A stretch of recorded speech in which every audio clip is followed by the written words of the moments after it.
Hello, I'm Robin Vincent and welcome to the January 2019 edition of Molten Music Monthly.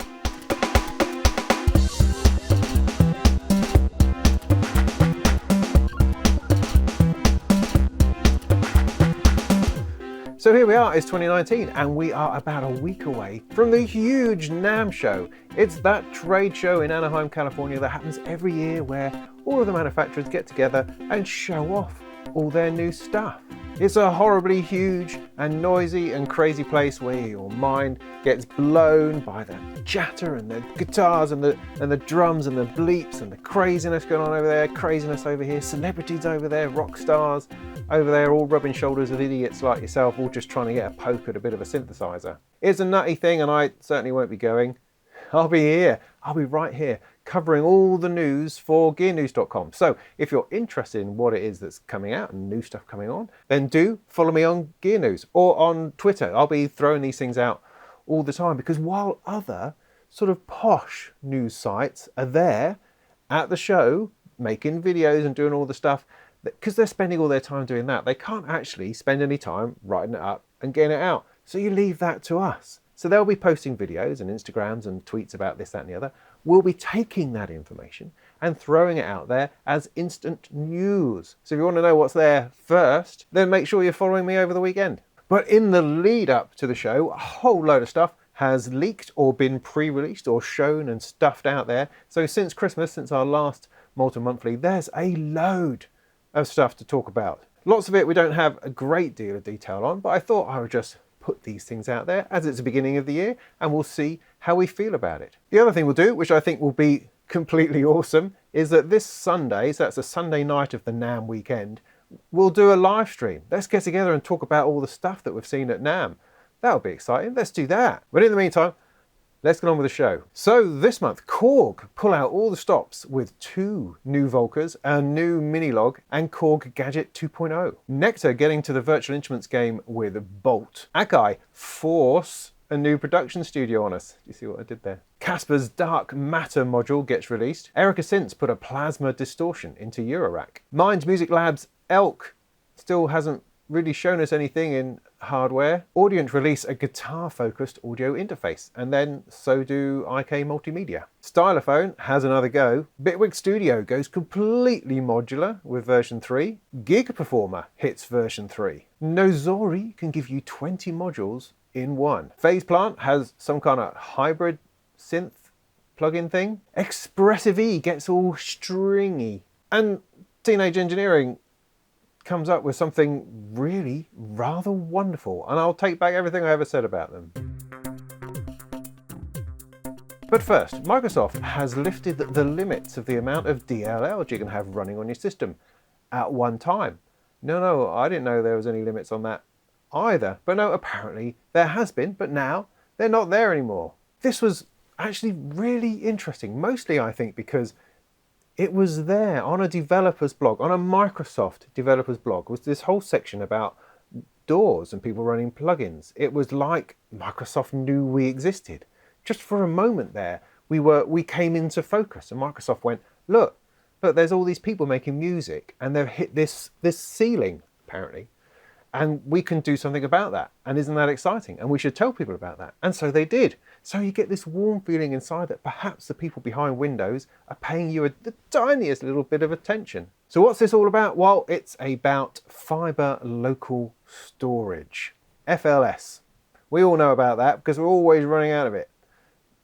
No, we don't really know. But what this is, right? FLS are like slots of memory into which dynamic link libraries get stuck. Now, dynamic link libraries, DLLs, are the files that plugins are. Plugins, whenever you look at your plugin file within Windows, it will be the name of your plugin .dll, dynamic link library. And a dynamic link library contains a load of stuff that your plugin needs in order to exist and run and be what it's supposed to be. Now, apparently, there's been a limit on the number of individual unique DLLs you can load at one time. That limit has been 128. And now you think to yourself, well, I've run 128 plugins, haven't I? Well, certainly I know I have, because in doing performance testing on audio systems, you stick in a whole load of plugins, you know, 128 tracks, and another 128 tracks, another 128 tracks. That kind of thing. Build them up to 500 plugins and see how many plugins they can run.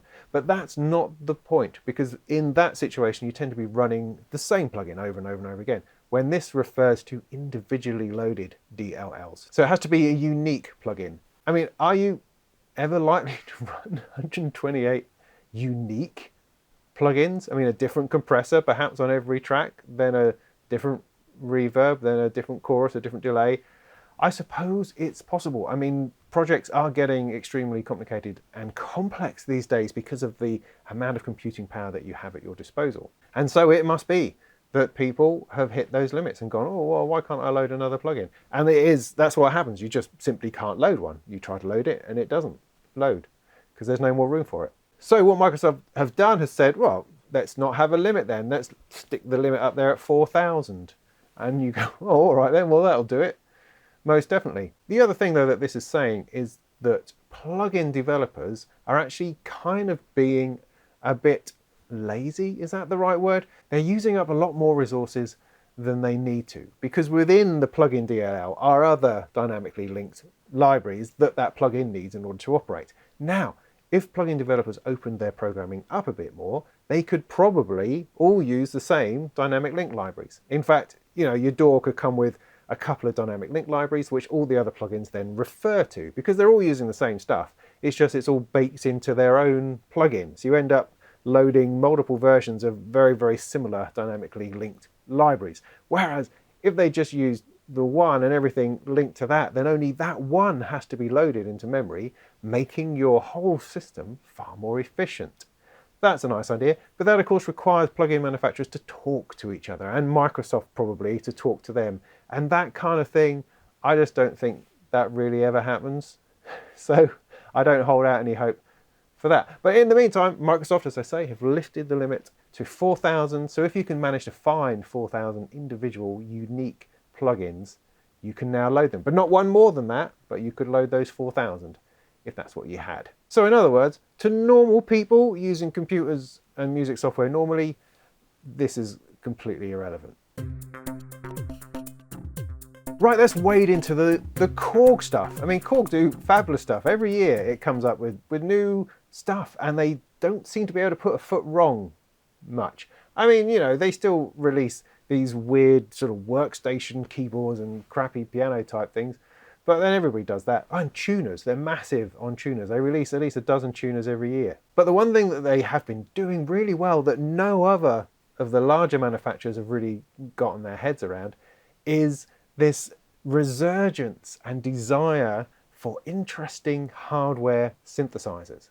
Korg seem to have just got it. They've grasped it, and they're still going with it, and they're still producing the goods. So this year we have 2 new Volcas, and one of them is very interesting indeed. It's called the Volca Modular, and you know, on more than a first glance, it looks a lot like a Buchla music easel. I mean, the Buchla easel is this suitcase size, or suitcase carried, West Coast Synthesis crazy synthesizer modular thing with the sliders and the patch cables and that, and the banana plugs. And Korg have taken that idea and built it into the Volca Modular, and it's a beautiful thing. It's a beautiful thing. I mean, look at it. Look at the colour of it. Look at the way it's sort of laid out. It's really nicely done. You've got the little keyboard at the bottom. You've got patch points. We're actually using patch wires, not the 3.5mm cables that we used to with Eurorack. But that's fine because it's a weenie thing. It's supposed to be weenie, small, portable, battery driven. So you just got these little wires that go into everywhere, so it's not expensive, and you can start patching it. Of course, it's all semi-modular and patched behind itself, so you don't need to patch in order to get sound out of it. But I think once you do, the joy then starts to flow. It has a built-in sequencer and sequencer modulation per step, this, that, and the other, and you can start creating crazy noises. Now, this is West Coast synthesis, which means it's to do with kind of harmonics, adding harmonics, additive synthesis, far more than subtractive, which is what you would call East Coast synthesis, where you take things away using filters. This is the adding of overtones, the adding of harmonics, and the messing about with that through things like low-pass gates and stuff. Very exciting, very interesting, and it will sound different to any other synth that you have if you have regular synthesizers at this time. I think it's awesome, I think it's brave, I think it's forward-looking, I think they're going to sell an absolute shed load of these things. And perhaps more importantly is that it brings these modular concepts down to more and more people. Because someone who's interested in synthesizers but doesn't perhaps want to go the whole Eurorack thing would be able to get a really good flavour of what modular is all about, and perhaps from then can then step up into other things. But as it is, I think it's a stunner of an idea. The next one is Volca Drum, which is a percussion synthesizer. Very much, I think, it's like the Basimilus Iteratus Alta from Noise Engineering. It's a box of digital noise that gets shaped into percussive type sounds. I think that's probably about it. It's all run on a DSP engine. It's producing 6 layers of different sounds which can be mashed and squished and bit crushed and warped all over the place and then programmed through the 16-step sequencer. The effects section features a physically modelled wave guiding sort of resonator thing to make the metallic sort of noises that we like, or a more of a drum-bodied percussive sound. Again, like the modular, it's just more interesting. I mean, they've done the kick and they've done the beat and they've done the this, that and the other, the regular drum machines, whereas this is looking at things differently. It's looking at things in a shaping of noise and a crashing of that sort of stuff around. And that's, again, very, very brave for someone as mainstream as Korg. And I think that makes that stunningly interesting. Next up is the Minilogue XD. Now, this is just an update to the Minilogue, of course. We've already got the Minilogue out there, which they wowed us with. Was it 2 NAMMs ago, 2 years ago? I think so. 4-voice polyphonic little synthesizer. You know, sort of so big, little desktop synthesizer. Fabulous, I thought. Had it go on one. Love it. The look of it has never really appealed to me particularly. It looks a little bit strange. However, with this new version, the XD, they've improved it. There's something about it which balances so much better. And they've made all sorts of tweaks to it and changes to it, you know, in response to people's interest. But probably the most important thing is that they've jammed in a 3rd oscillator, which is this digital multi-use oscillator that they've got in the Prologue. The cool thing about that is that it can be loaded up with all sorts of oscillator types from anywhere. You can develop your own oscillator, port that in, and use that within the synthesizer. I mean, this has already been done on the Prologue a lot. All sorts of things have been coming out, including very recently someone produced the Mutable Instruments Platts module, took a whole load of the oscillators from that and stuffed it into Korg format. So now you can run that within your Prologue and now within your Minilogue XD. So this digital multi-engine within inside itself just gives it almost limitless possibilities. I mean, it's already a cool analog polyphonic synth. You know, you get chords out of it and pads and gloriously evolving bits and pieces. But now you can add weird oscillators from all sorts of places and see how that pans out. They've also got a 16-step sequencer stuffed in there with lots of knob movement recording and bits and pieces like that. And it's in black and it looks fabulous. I mean, I've been trying not to buy a hardware synth for a long time because, you know, I'm focused on Eurorack a bit more, and that's eaten up all my money. So the idea of buying an actual hardware synthesizer is like, I just don't want to think about it too hard. But the Minilogue XD is really tugging at me and it's making me think, oh, maybe I could, you know, maybe I could, maybe I should, rather, maybe it's important. I don't know, because I am a person who really likes pads. I'm a paddy kind of guy, and you don't get a lot of that in Eurorack. And it might be nice to have something like that going on. And the other thing that Korg have done has released Korg Gadget version 2.0. Oh yes, so Korg Gadget is an iOS app that runs a whole little bunch of little synths and little drum machines, beautifully held together within an environment of sequencing and modulation and stuff. And it's excellent on iOS. It's also great on macOS. How? They've finally punted it a little bit towards Windows, not completely because the recording environment is not there, but all of the individual gadgets, of which there's over 30 odd, I think, are now available as a plug-in bundle. So you can run the synths and drum machines individually within your DAW in Windows, which is something, you know, it's something at least. And they've added half a dozen new gadgets to it, including a MS-20 like synth, a Poly 6 type synth, and a few more they've yet to reveal. It's a shame they haven't gone for the full thing on Windows, because it's, you know, it's a useful synth workstation in which you can just bang out some tunes with a decent selection of drum machines and synth sounds. But the plugins will do. The plugins will do. We'll take that. So yeah, Korg always give us good value at NAMM, and I wonder if there'll be anything else up their sleeve that we haven't seen as yet. Now, Nektar usually build MIDI controllers. I mean, they're at the top of their game with MIDI controllers. I have these MIDI controllers which are fantastic MIDI controller things. Keyboards, you know, keyboards, but with particularly good integration into DAWs and other bits of software with lots of instant automatic mapping, blah, blah, all that kind of stuff. Very, very good. Suddenly, they've come up with a virtual instrument. It's called BOLT, and it's all about harmonics. It has a pair of harmonic oscillators inside that generate harmonics based on the fundamental frequency thing, and then mash those together somehow with lots of envelope modulation and low frequency oscillation. And it's to do with producing odd harmonics or even harmonics or inverted harmonics. It's very additive in that nature. You're adding things together, I suppose, as opposed to filtering anything away. So there isn't a filter in this software synthesizer. But it has an awful lot of wave shaping and modulation going on, and up to 16 voices of polyphony.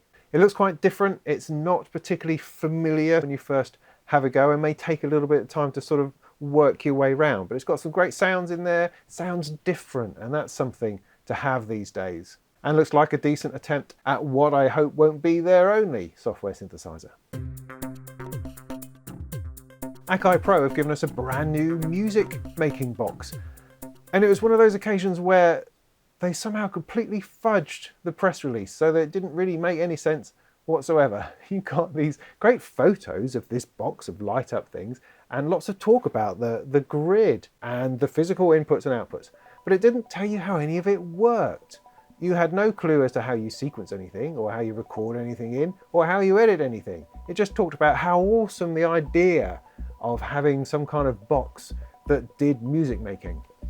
And that was kind of it. Left us all a bit kind of weirded out. It's like, what? Anyway, it's called the Akai Pro Force, and it is, I suppose, the modern realization or evolution of the MPC. It's an easy production center.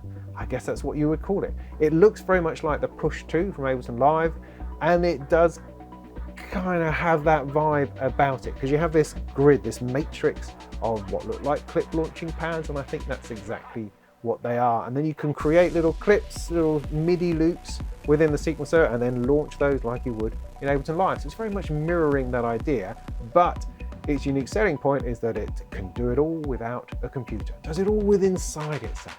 But of course you can sample into it as well. Sample, edit, start stops, that kind of thing. Trigger those in different things, trigger them as instruments, trigger them as clips. You can also record multi-track audio into it as well and have that running alongside. Of course there's a gazillion effects and slicing and splicing and crushing and all those other sort of things that they do.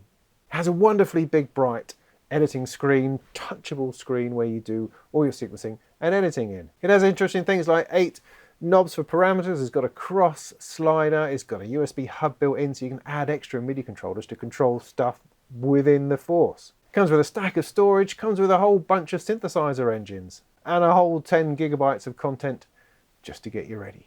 They make a lot about the fact that it's a very much a standalone unit and doesn't require a computer to operate, but they also talk about how they are going to be introducing Ableton Live integration as an Ableton Live controller very soon as well, which I don't know if that defeats the objective itself or not. I don't know. At $1,500, it's a lot of money for a thing, but it's a big thing. It's not like Machine from Native Instruments, which is just a controller running software. This has the whole computer built into itself. So it's a real proper MPC, a proper mobile production system. And I'm looking forward to seeing a lot more of it in action, because that's kind of the thing that we're missing most at the moment. Now, Casper Electronics' Dark Matter module was one of the greatest things that come out of Superbooth earlier in the year. Casper Electronics have teamed up with Bastel Instruments to produce a range of modules, and I think If I'm right, this is the first one to come off the line. And what it does is take a bunch of amplifier circuits and pushes them into absolute oblivion. It's mostly a signal processor, but it can also generate its own tones because the feedback just gets completely out of control and starts doing its own thing. They say it's designed to take audio to the point of breaking, to the cliff's edge, if you like, and just dangles it there while you play with its feet or tickle it or threaten it, I suppose. And in doing so, it just gives you this crunch, this angry gnarliness to the signal that you can play with, and you can CV the heck out of it, so you modulate it all over the place, different bits of feedback coming in and out, or just the drive, the boost, the EQ coming through. Very interesting. It looks like a heck of a lot of fun and very hands-on to move all this stuff about to completely mess with the audio signal. Now, at last year's NAMM, there was a pedal that took everyone by surprise called the Plasma pedal from Game Changer Audio. And it's a guitar pedal with this fabulous tube, xenon-filled tube of discharge. That doesn't sound very nice. Of electrical discharge. So it's like a little thunderstorm, a little lightning storm within a tiny tube, and that was stuck in your pedal, and you stuck your guitar through it, and apparently that had something to do with the sound, and your sound came out the other end. I mean, I have no idea how it works, but apparently it's some form of distortion. It takes your audio signal to 3,000 volts and then discharges it through a tube filled with xenon gas. And the discharge is then re-solidified back into an audio signal and pumped out the other end. Sounds great, apparently. Anyway, Akai Synths have taken that technology, because they're both from Latvia, Game Changer Audio and Akai Synths, which is nice. So they got together and have done something, which is exactly how these sorts of things should work. So they've taken their plasma tube, whacked it into a Eurorack module. And there it is. It's in a module on your rack going which is great. What more could you possibly want? So you can route your audio through that and it'll come out really, really fuzzed and crunchy from the other side. I mean, you've got to assume that it's good, even though I don't have any idea how these things really work. But it looks awesome. I mean, I like a whole row of them. Don't really care if they're making any noise. Just the glowy, sparky tubes would be great. But of course, the advantage with the Eurorack module over the guitar pedal is that you've got a whole bunch of CV control, other controls, more stuff going on, and you're running some very different signals through it. And so it's just going to be a whole lot of fun. And coming from Akai Synths being just so dark and mysterious and wondrous, and having this thing there glowing and sparking away. Just heaven in a module. That's what that is. Now this is a curious one. It popped up again recently. This is Music Mind Labs and their ELK music operating system, because there was an announcement that they're collaborating with Propellerheads in order to convert all of their rack extensions into the ELK OS, so that you can run it on your ELK OS compatible hardware. I thought, that's interesting. So what is this ELK compatible hardware? I still can't find an answer to that question. I mean, I had a look at the stuff from NAMM last year, and there was some kind of guitar amp head that was running the software that enabled it to run 1,000 different stomp box plugins or whatever within the hardware that it was running. And since then, they've partnered up with Steinberg, and they've partnered up now with Propellerheads. But I've yet to see any sort of result to that. I mean, even after I wrote the article, Mind Control Labs, who are they called? Mind Music Labs, got in touch and said, hey, why don't you come down the stand at NAMM and we can show you what we're doing. I said, well, that would be great. Well, I'm not going to be there. But, you know, throw us a bone. What's it about? What's going on? I mean, is it like a piece of hardware in which you can run some plugins? I mean, is it like that? Is it like that again when we've had VST hosts like that before? Is that what it's about? I don't really know. I mean, what they're trying to say, I think, is that we've got this great, really small, light processor, light operating system called ELK, and it can run in any kind of hardware. It runs on, you know, ARM processors or whatever that you can stick into anything, and then you can run an entire software suite of stuff on your hardware. I mean, there was this ridiculous render of this mock-up synthesizer with the front ends of different rack extensions on it. I mean, that's never going to happen. You're not going to build a hardware to run a single piece of rack extension. You will have some kind of generic controller that'll have a whole load of different ones plugged in. Otherwise, what's the point? I don't really know. I don't know what the point is in the first place. This is the problem. They need to produce some kind of hardware which is cool enough to make you think, well, that's a really good idea. Because low latency is a great idea. Running stuff on small computers inside things, great idea. But it needs to be realized in the actual hardware and demonstrated as being something useful. Because if it's not useful, why would you not just use a laptop? I mean, you've got your laptop, all your stuff's running on there, you're plugged into it, got your audio interface. No bother. MIDI controllers, all very customizable, simple, run what you want. I don't know. Whereas you want to run a completely different operating system with only stuff that some stuff supports, and then... Anyway, so as I say, it's a bit curious. Hopefully NAMM this year will show us a little bit more about what the heck any of that is all about.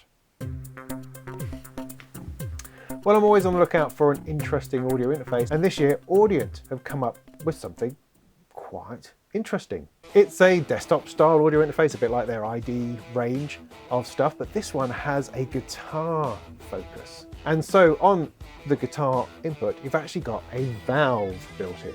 After that, there's a 3-band EQ, but then we get into some amp and cabinet modeling, which is very interesting indeed. It uses a simulation called torpedo power, which I'm not remotely familiar with, so I can't tell you much about it. There's lots of talk about tonal control and giving yourself control over your whole sound of your guitar and stuff, and that's all very cool. I mean, there's a whole bunch of preamps in there, a whole bunch of amplifiers, warmth, valve going off, cabinets, software interface. Apparently you can store up to 3 presets directly on the interface itself, so you don't need to take the computer with you to your gig. It's all there. It's nice. I mean, Audient make good quality stuff, so there can be no doubt that the interface itself is going to be top class. And the look of it is really nice. It does have a particularly good vintagey, guitar-y sort of look to it. That's nice. And at $349, it's not desperately expensive either. And of course, having everything built into the audio interface means you're not going to suffer from any kind of monitoring latency. All of the stuff is going to be running inside the box itself, rather than just attaching it to some other plugin. But of course, there's a software GUI in order to help you get into the details. So that's the Audient Sono. Sono? Don't know. Next up is the IK Multimedia AXE I. They don't do things by halves, IK Multimedia. They really go pizzazz at you. It's the AXE I/O. It's the audio interface for your guitar. You're going to plug it straight in and it's going to be awesome. That's just the way they roll, man. And I don't know, I guess they're probably right. This is much more in a 1U styly audio interface, which is not my favourite form factor, but it will sit on top of the amplifier and look fine, I'm sure. The AXE I/O has 2 inputs, 5 outputs, with all the usual high quality ins and outs you come to expect from pretty much everybody these days. But this is particularly high end for IK Multimedia, who tend to feel more at home in the lower end of these kinds of bits of hardware. And I don't mean that in any kind of derogatory sense, it's purely that's what they do. They like their iPad connected stuff. They like that plastic bits and pieces. They like doing stuff at really good prices. Whereas the AXE I/O is just elevated that bit more. It's a higher end sort of thing. They've really pulled out the stops to make it sound awesome. On the inputs, you have a choice of Class A Pure or JFET, plus a pickup selector to use with active pickups. It has a handy built-in chromatic tuner and the ability to route the signal out through an amplifier and back into the same audio chain. You can even plug in an expression pedal for a bit of wah. But whereas the Audient Sono has the DSP, I suppose, the modelling built into the hardware, IK rely on their software suite of Amplitude and all those sorts of things. So what IK are essentially doing is giving you an audio interface that best represents the tone of your guitar. So you've got a lot of control over the tone shaping of the pickups you're using, sort of input that you want. That kind of thing is what the AXE I/O is really doing. It's matching up the impedance of your guitar as accurately as possible to give you the best guitar sound into your computer, and then you can use the amp modeling and effects and all the bits and pieces that you would normally use. I mean, it looks quite cool, to be honest, and it's a shade cheaper than the Audient, and it'll be interesting to see how those two pan out against each other. I get very nostalgic when we talk about Stylophone. For some reason, I kind of got a lot of time for them. I'm not entirely sure why. I mean, I never really enjoyed a thing. I have one. I have one that, and you know, it just reminds you of Rolf Harris, which is never a good thing, but you know, it has a go. It has a certain vintage charm to it. But when they came out with the Stylophone 2 a fair while ago, I could never wrap my head around exactly what it was trying to do. I mean, it seemed to be some kind of huge synth within this interface that didn't seem to mean anything or do anything. It didn't really seem to echo the original Stylophone, and no one seemed to be able to explain what all the knobs did. Or did they do anything? I don't know. So I never really got on board with that. However, they seem to redeem themselves by producing the Stylophone X or Plus or something. It was like a Stylophone, but reworked a bit, so you could get down back into the oscillators and the filter, and there was other controls on it, but it was in a similar form factor to the original, and that was quite neat. That's exactly what they should have done, I think, the first time around. But anyway, back to now, and they've released or are about to release something called the GEN-R8. The GEN-R8. That's quite GEN-R8. That's quite clever. Well, anyway, but it looks weirdly wonderful. It's bigger than you'd think. It's got the touch keyboard on the front, which I think is important, and it has a whole stack of knobs, but this time they are actually labeled and are supposed to do things. And it's got things like dual VCOs and pulse width modulation. It's got a sub and then a sub oscillator to make it really, really very fat. There's a uniquely British 12 dB filter, and then envelopes and LFOs, all sorts of waveforms, some sample and hold, some looping envelopes and one-shot envelopes, and just lots of really good stuff. It looks chunky, usable, everything's laid out quite nice, and it has 19 patch points, so you can really get to routing things from one place to another. So essentially, the GEN-R8 is a semi-modular synth, you know, in a style of a Mother 32 or something of that nature. Apparently the price is going to be about 300 quid, which is more like it, about right. You know, so overall, this just seems like a decent attempt at being a cool, funky, vintagey synthesizer with a sequencer and a touch plate and a load of noises and bits and pieces inside that has a bit of character to it, a bit of that Britishness about it that the Stylophone 2 just didn't seem to have. The ever innovative Bitwig Studio has now reached version 3, or is just about to. And what they've done, what they've given us with version 3 is a completely modular environment within the software called the grid. It exists kind of in that row of devices you have at the bottom. At the bottom you have, you know, your signal coming in, and then you've got different effects and plugins that you add to that, or the virtual instrument, and then effects and things, and then modulators which modulate that. All that good stuff we've had in 2 and up to 2.4, 2.5. They've now taken a device out of there, spread it out full screen, and made it a grid onto which you can throw a whole load of different modules. So you can start to build your own effects or synthesis modules that are then wired together in any way you like, and then that's dropped back into that devices section and just behaves however you want it to behave. It completely expands upon their modulator idea and their devices idea and the way that signal can route and CV and control can route in and out of each other. But also what they do so brilliantly is they animate it. They have an aesthetic and a workflow which makes it easy to follow, or easier to follow. I mean, all this modular stuff is a little bit of a head boom, but at least in Bitwig, they give you every opportunity to follow things along with the visual nature of it, the way that it goes. And you've got things going on here and here, and things throbbing and moving and flowing, and you have, you know, you have the chance to follow what's going on, which is so great about what they do.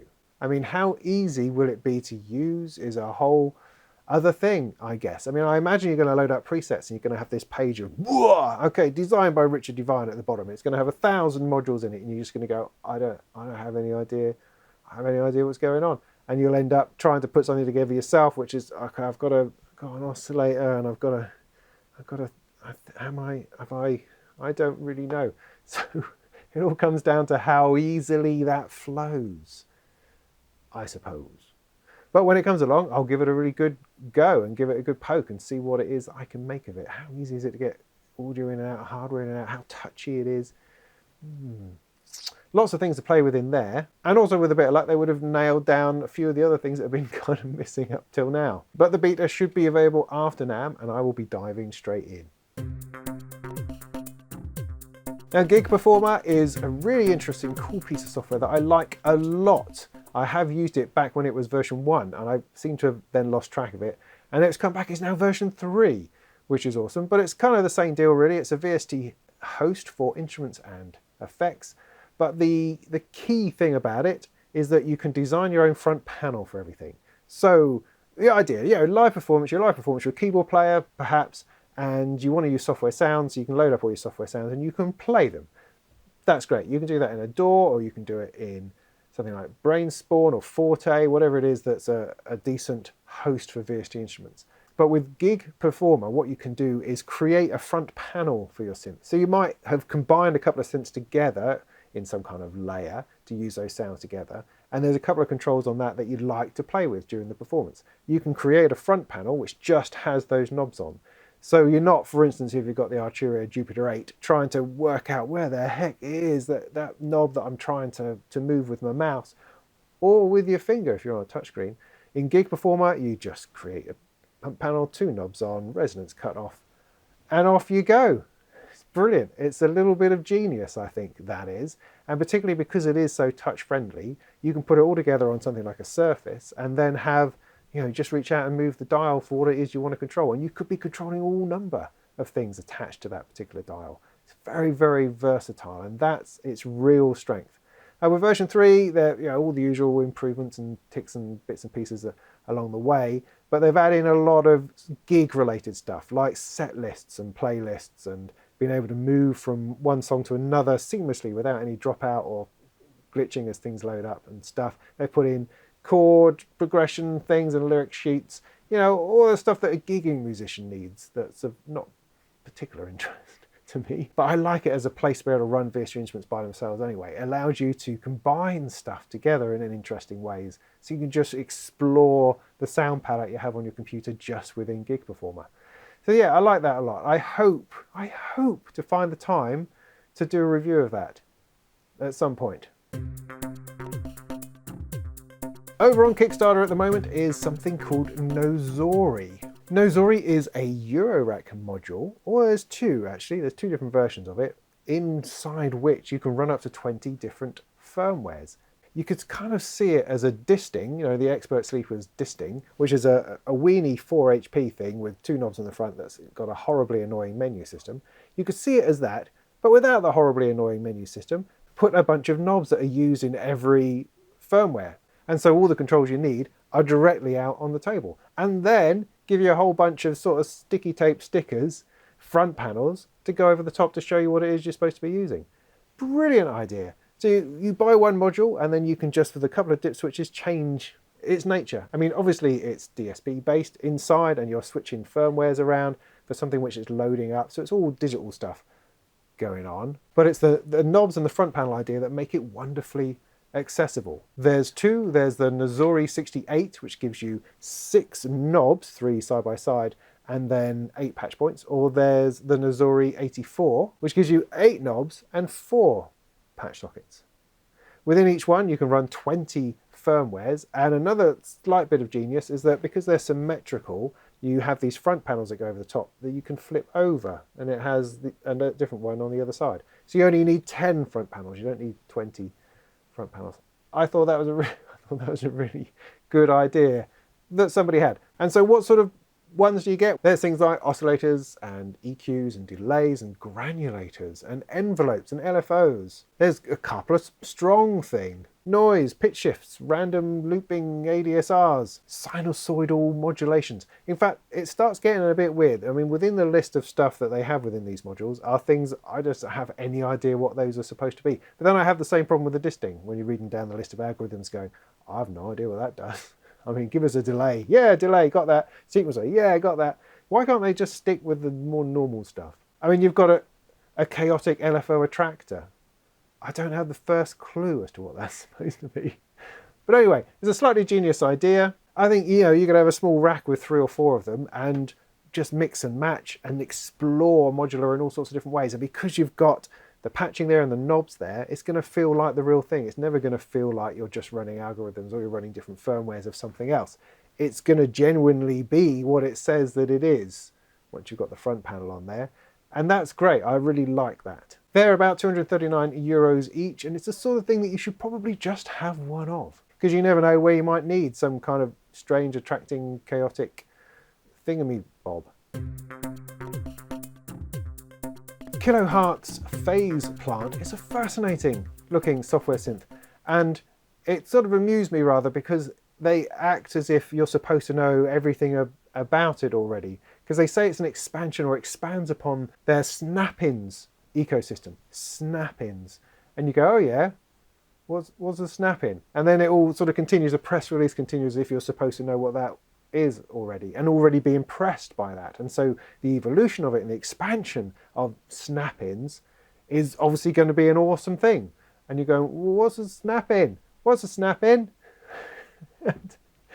But until you quite understand what that is, the rest of it doesn't seem to make any sense. So a snap-in is apparently this plug-in thing that Kilohearts have released, which has lots of different modules within it that you put together to create the plugin. So rather than just having a delay plugin, you have a snap-in plugin into which you can stuff a whole load of other plugins like delays and reverbs and bit crushers and bits and pieces and create a signal chain, an effects chain with it. So it's sort of that idea of stacking up effects within a single plugin, and that's what this plant thing, phase plant thing has grown out of.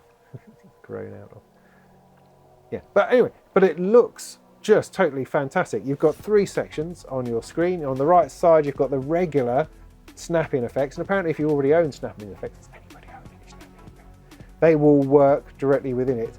And then at the bottom, you've got modulation you can throw everywhere. And then on the main window, if you like, on the left, are your sound sources, your generators of sound. You stick a bunch of those up and then run them through stuff and get it modulated by stuff. Sounds great. I mean, like I say, it looks fantastic. I love the movement and the colorization and the stuff that's going on with that.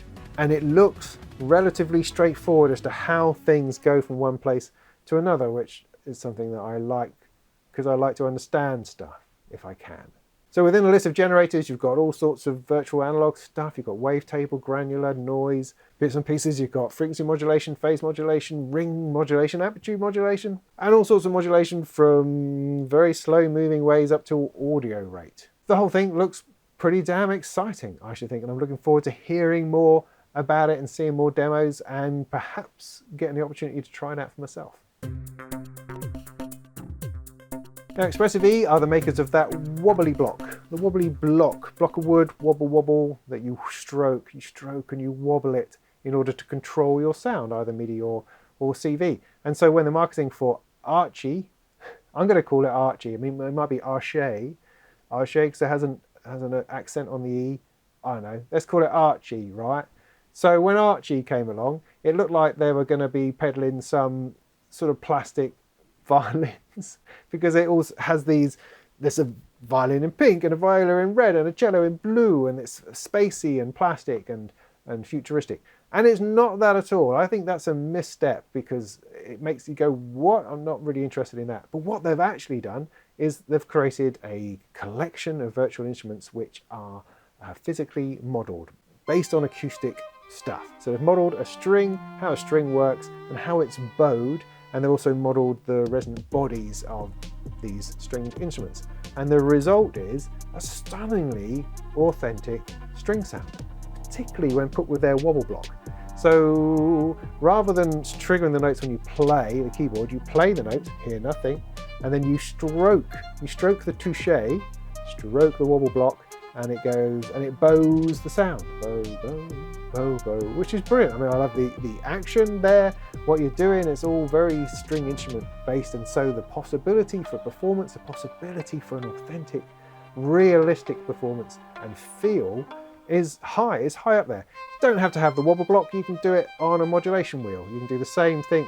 It wouldn't feel quite the same, but you can achieve the same sort of results with that. Or maybe if you had a touch strip, that might be better, like you have on some keyboards, rather than a modulation wheel. Maybe a nice modulation handle that goes like this. That's what we need. Go. But anyway, so Arché, right, has got a violin, a viola, and a cello, and it sounds phenomenal.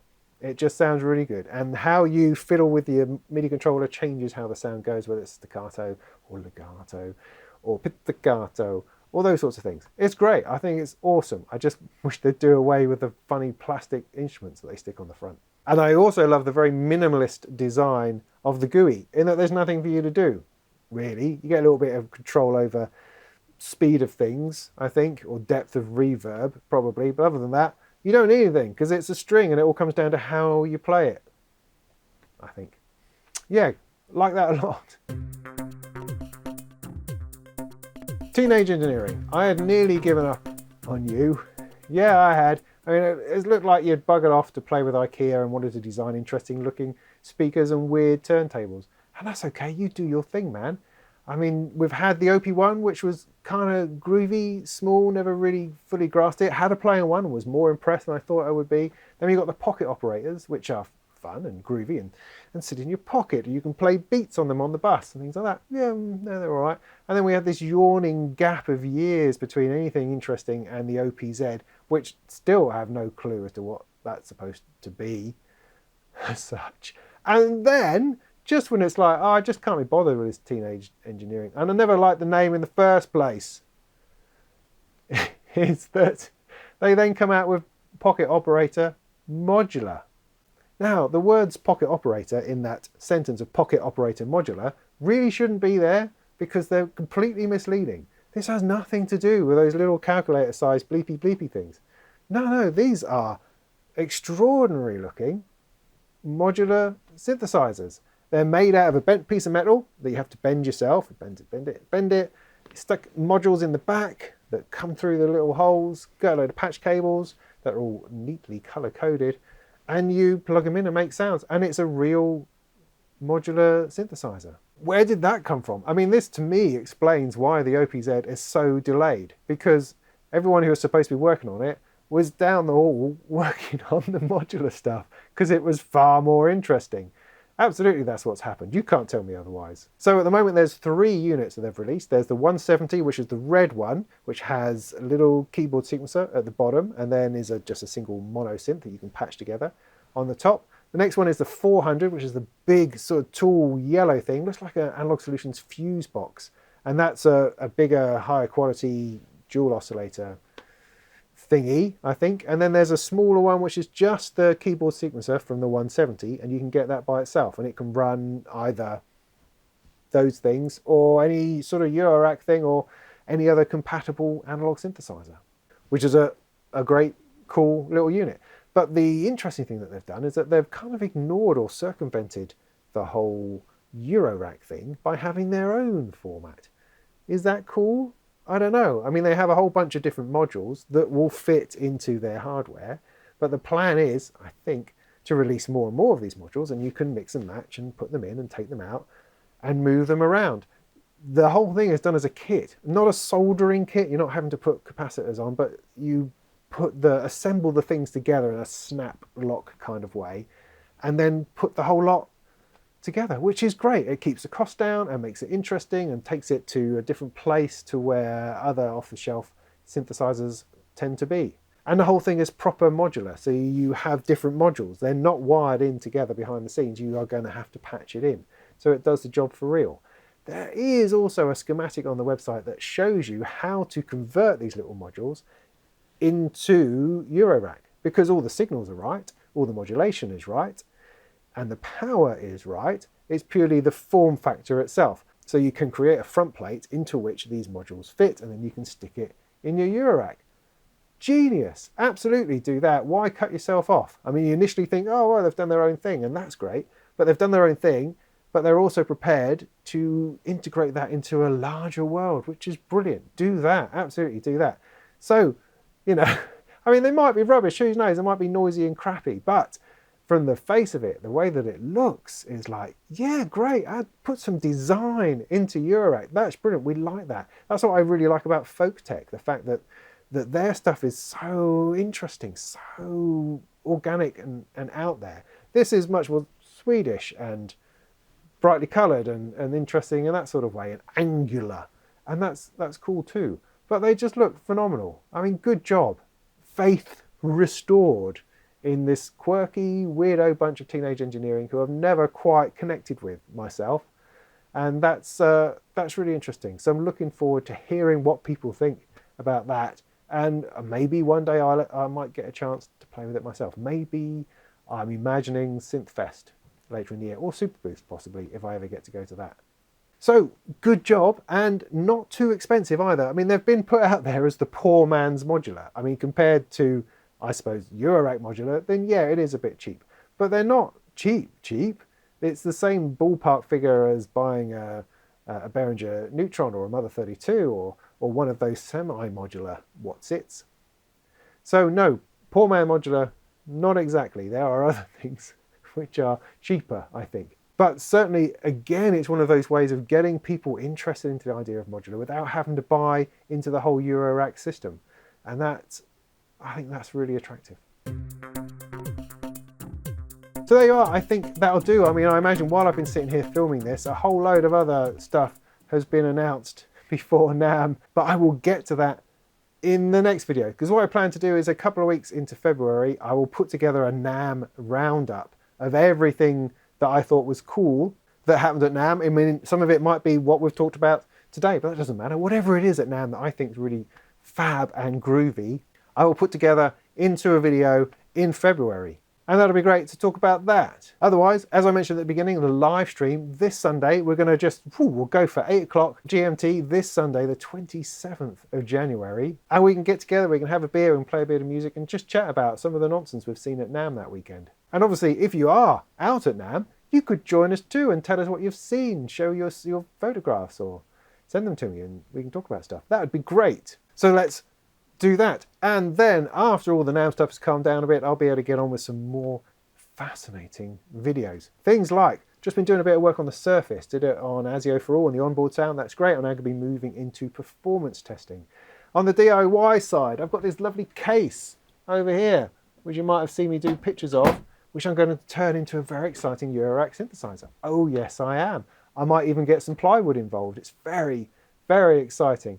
I've got a bunch of other modules that I need to do reviews of and bits and pieces, and I have some modules to build in further DIY explorations. I've got software to review like Gig Performer, like Waveform 10, and I hope to do a review of the Analog Solutions Treadstone Eurorack module very soon too. So there's always lots more goodies to come. Let's see if we can make 2019 the most fabulous year for multimedia technology ever. We did crash through the 20,000 subscriber mark, which is awesome. 20,000 subs. That's fabulous. You're amazing, you lot out there.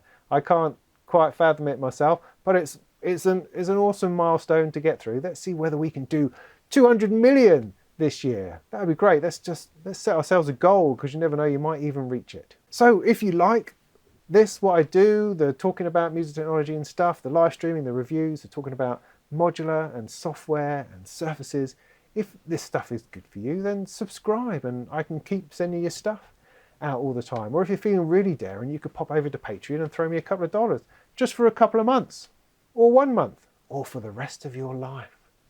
And that's really, really handy, because I'm still trying to work out how on earth I fund all this stuff, how I make it happen, how I keep coming back here and talking about it, how on earth I find the time. And things like Patreon are really helpful in focusing me on what needs to be done. It also gives you great access to ask me questions and other bits and pieces, because I always pay attention to any of my patrons on there, because that's how things should be. So that'll do. Look forward to seeing you on Sunday if you're going to come along and have a chat. And in the meantime, go and make some tunes.